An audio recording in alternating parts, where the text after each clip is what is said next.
حضرت جنید بغدادی रहमतुल्लाह अलैह का नाम कौन नहीं जानता। आपका वाकया है कि एक मर्तबा दिल में ख्याल किया कि अगर शैतान से मुलाकात हो जाए तो एक सवाल करूंगा, और उन्होंने एक दिन अल्लाह से दुआ भी कर दी कि ए अल्लाह, कभी शैतान से मुलाकात करा दे ताकि इससे सवाल कर लूं। एक दिन नमाज पढ़कर मस्जिद के बाहर निकले तो एक बूढ़ा आदमी झुककर सलाम करने लगा। हजरत जुनैद रहमतुल्लाह ने उसको देखकर कहा कि कौन हो तुम? कहने लगा कि मैं वही हूं जिससे मिलने की आपको आरजू और तमन्ना थी। हजरत समझ गए कि यह असल में शैतान है। शैतान ने कहा कि आप मुझसे क्यों मिलने चाहते थे?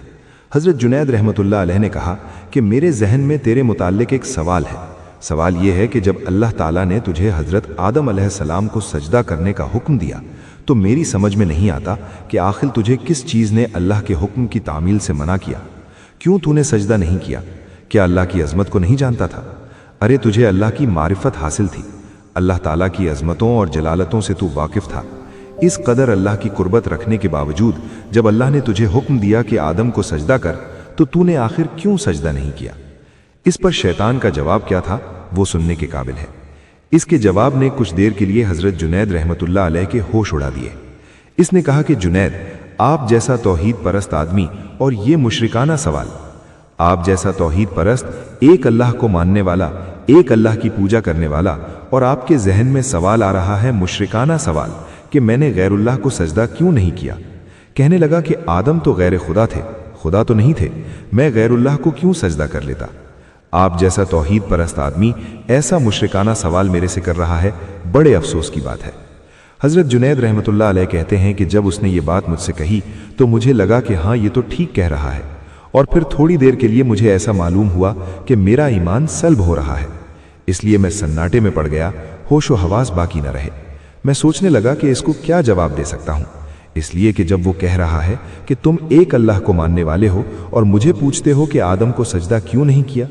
हजरत जुनैद कहते हैं कि मेरे जहन में जवाब नहीं आया। फौरन अल्लाह की तरफ से इल्हाम हुआ और मुझसे कहा गया कि इससे ये पूछो कि हुक्म देने वाला कौन था।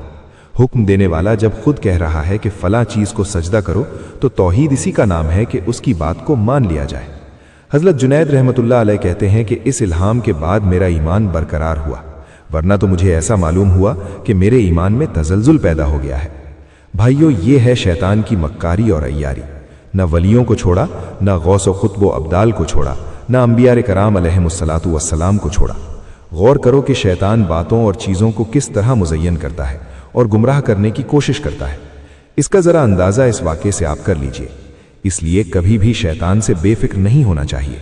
शैतान की अय्यारी और मक्कारी से बसा औकात इंसान बेईमान भी हो जाता है, लेकिन उसे खबर नहीं रहती कि मैं बेईमान हो गया हूँ। शैतान कुफ्र को मुज़य्यन कर देता है। अल्लाह ताला हम सबको नफ्स और शैतान के हथकंडे से बचाए, आमीन। अगर वीडियो पसंद आया तो लाइक, कमेंट, सेव और शेयर करें।